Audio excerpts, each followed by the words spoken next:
안녕하세요. 화학자 자홍지입니다. 오늘은 산성 혈액을 갖는 동물도 있을까에 대해서 조금 더 뜬금없는 이야기를 해보겠습니다.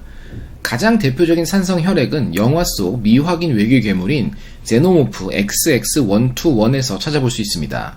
XX121은 영화 속 테라포밍과 태양계 외곽 행성 식민지화를 주력으로 삼던 웨일랜드 유타니 기업에서 지정한 외계 생물에 대한 가상의 영숫자 표현입니다.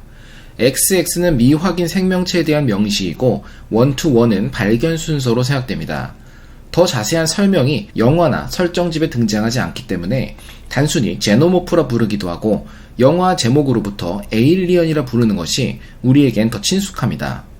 스위스의 초현실주의 화가이자 디자이너였던 H.R. 기거에 의해 탄생한 끔찍한 상상력의 집약체인 제노모프의 특성들은 의외로 지구에서도 몇몇 생물들이 가지고 있습니다. 사르캐스틱 프렌지에드라는 어류는 위협의 수단으로 입을 거대하게 벌릴 수 있는데 제노모프의 유충인 페이스허거의 모습이 떠오릅니다. 또한 제노모프가 입을 벌렸을 때 안에서 한 번 더 뻗어나오는 이중턱은 고블린 상어나 바이퍼 상어에게서도 찾아볼 수 있습니다. 조금 더 흔한 생물 중에서는 바로 곰치가 있습니다. 이 외에도 숙주에 기생하는 등 몇 가지 제노모프의 특징들이 있지만 역시 가장 기억에 남는 것은 강산성의 혈액 혹은 체액일 것입니다. 영화 속에서도 해부 중 흘러나온 제노모프의 체액은 바닥을 녹이고 아래층에 놓인 철제 신발마저 녹이고 심지어 한층 더 녹여 아래로 뚝뚝 흘러내리는 장면으로 묘사됩니다. 인상 깊은 장면이지만 조금만 생각해보면 제노모프란 생명체의 존재 이유가 무엇일까 궁금해지기도 합니다. 제노모프에게서는 혈액이 공격이나 방어를 위한 무기의 일종으로 보이기도 하기 때문이죠.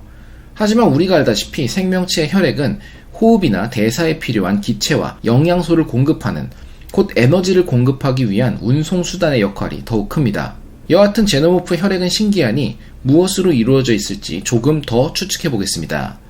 우리에게 주어진 첫 번째 단서는 강한 부식성을 갖는 산성 물질이라는 것입니다. 황산이나 염산을 비롯한 강산성 물질 중 무엇이라도 후보가 될 수 있습니다. 두 번째 단서는 부식성 외에도 높은 생체 독성을 갖는 유독성 물질이라는 사실입니다. 인체를 비롯한 유기물마저 녹이는 황산이나 독성 물질인 염산 혹은 매우 높은 생체 독성의 플로리나 수소산, 곧 불산도 가능합니다. 세 번째 단서는 바닥에 떨어져 금속을 녹이는 장면 등에서 연녹색 증기가 약간 발생하는 모습입니다.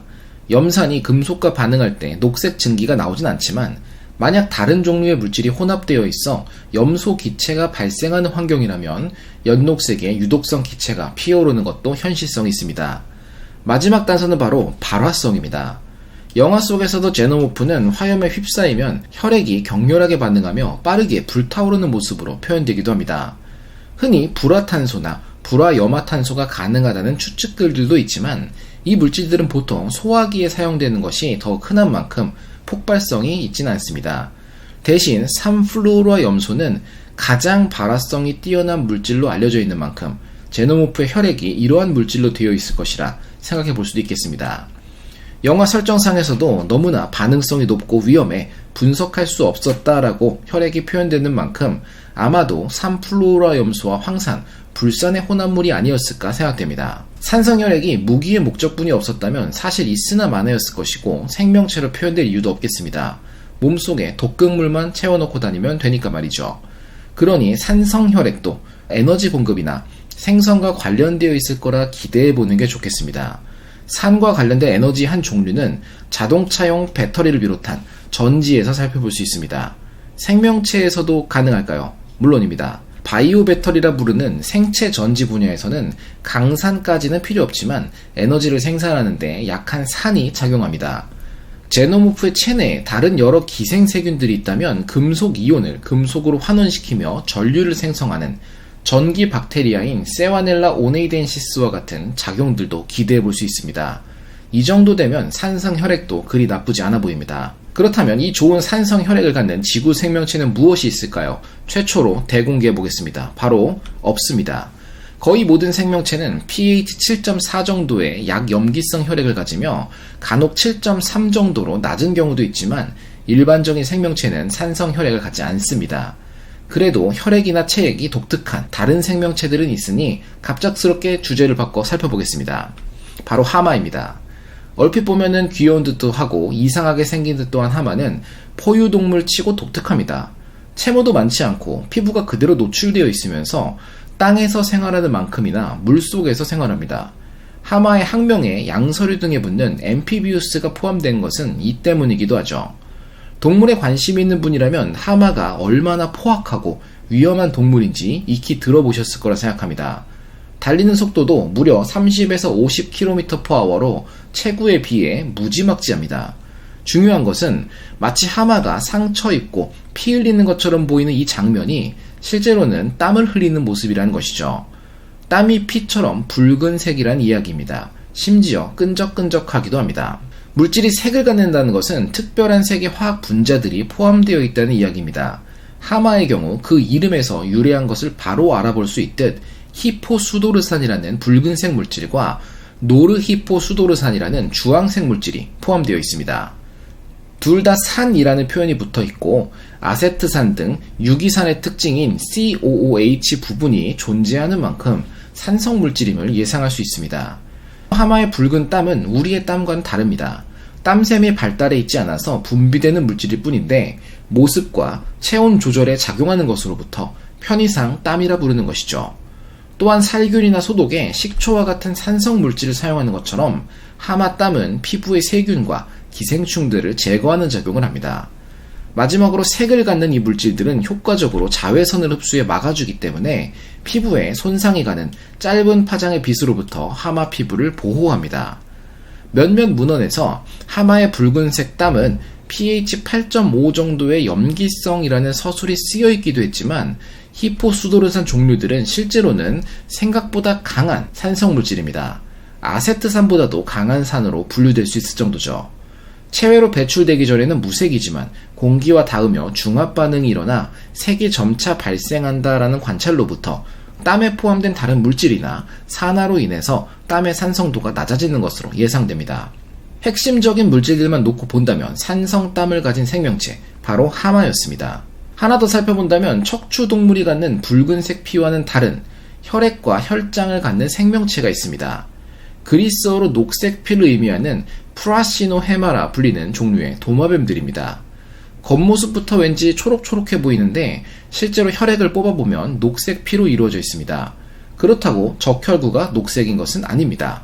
일반적인 척추동물과 같이 헤모글로빈으로 이루어진 붉은 적혈구를 갖지만 혈액세포 외의 액체 부분인 혈장이 진한 녹색이어서 전체적으로 녹색으로 보이는 것 뿐입니다.